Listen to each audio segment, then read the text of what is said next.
I'm not sick enough. My eating disorder is not valid. I'm not valid. I get it, those thoughts. I felt like that when I was struggling at a healthy weight, but I also felt like that when I was struggling at a less than healthy weight. Didn't really have anything to do with my weight, nor my diagnosis, nor what anyone else might have thought. It was all in my head. And, it obviously doesn't help that professionals too inadvertently and repeatedly associate weight with health, reinforcing this pretty image. So when I gained weight, it was, automatically assumed that I was doing better. When I lost weight, I was obviously not doing well. This wasn't always the case, and I have been at my deepest depths when I was at my lowest weight. I wasn't far off when I was at a weight not very far removed from where my weight has currently settled. It's not quite a linear relationship. So today I just want to tell you this. Your weight does not validate or invalidate your struggles. Your diagnosis or lack of a diagnosis does not validate or invalidate your struggles. How compliant you currently are to your treatment or to your meal plan does not validate or invalidate your struggles. What goes on inside that head of yours, that's all internal. That is not obvious from the outside. Weight and appearance, for example, or even adherence to rules, they're all external, and from as far as I'm aware, mental health is internal and cannot be judged from the outside. Eating disorders do not have a look. Sick enough does not have a look. And in fact, I think it's less than 6% of people with eating disorders are actually underweight. And that doesn't mean that the other 94% isn't struggling, or that their struggles are not, or not as valid. Not in the least. In addition, I think the whole presence or absence of a diagnosis is BS too, for that exact reason. Slapping a label onto someone one day does not mean that the day prior they were fine and all of a sudden they're not. Or if someone does not have a diagnosis ever, they're not necessarily okay. And yet, in spite of saying all of this now, personally, I never felt like I deserved the fuss. I never felt like I deserved all of that attention. I never felt like I deserved help whatsoever. And that's because the eating disorder made me feel like I wasn't worth it. Even when I definitely was, and you are too. The eating disorder made me feel like others were worse off than me. The eating disorder made me feel useless, worthless, ashamed. I shied away. I was convinced that I was weak if I couldn't do it on my own. In fact, asking for help was probably one of the toughest things I ever did, one of the biggest signs of strength.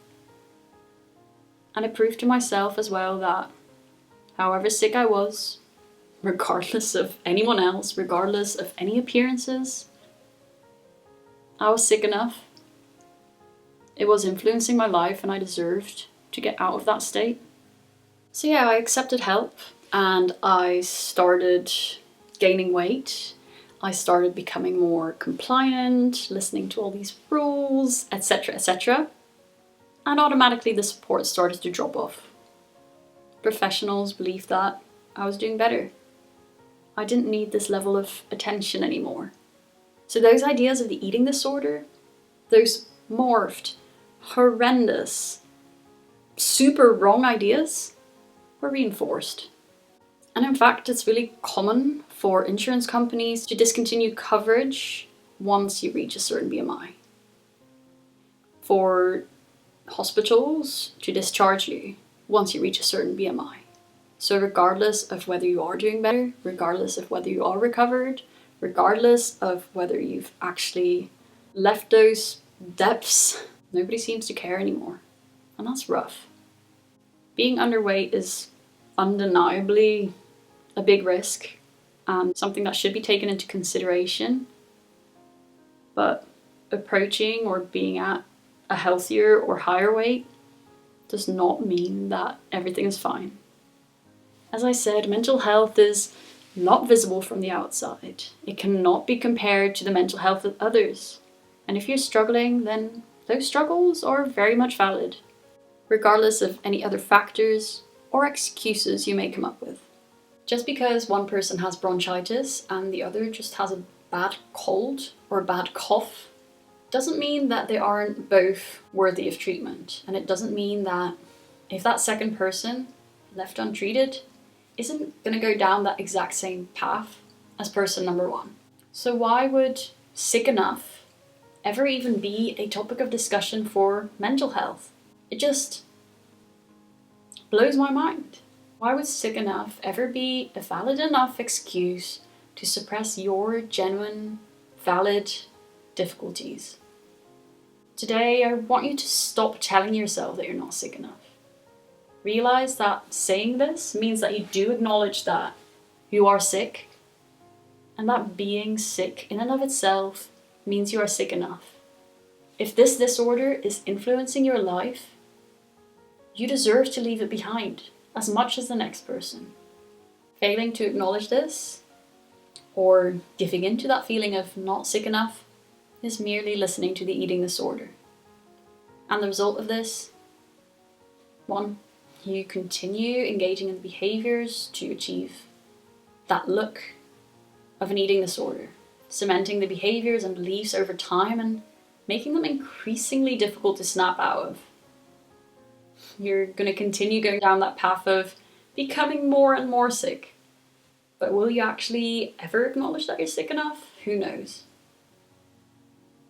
2, you continue engaging in damaging behaviors, and over time that will have an effect on your body and on your health. Increasingly so for the longer you go on for. 3, as the eating disorder continues to take more and more of your life, other things will fall to the wayside. Other priorities will be deprioritized. The eating disorder will become your everything. So even if at that point you do acknowledge that, yeah, maybe you are sick enough, chances are it'll be tough to snap out of that. The eating disorder has the reins. So why not stop it in its tracks now? Start your recovery journey today, right now. You're valid and recovery is possible.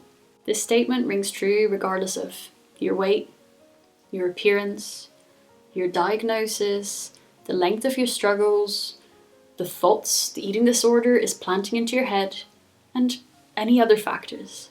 I know that personally I am in a smaller-ish body and that I have thin privilege and a whole range of other privileges all on my side.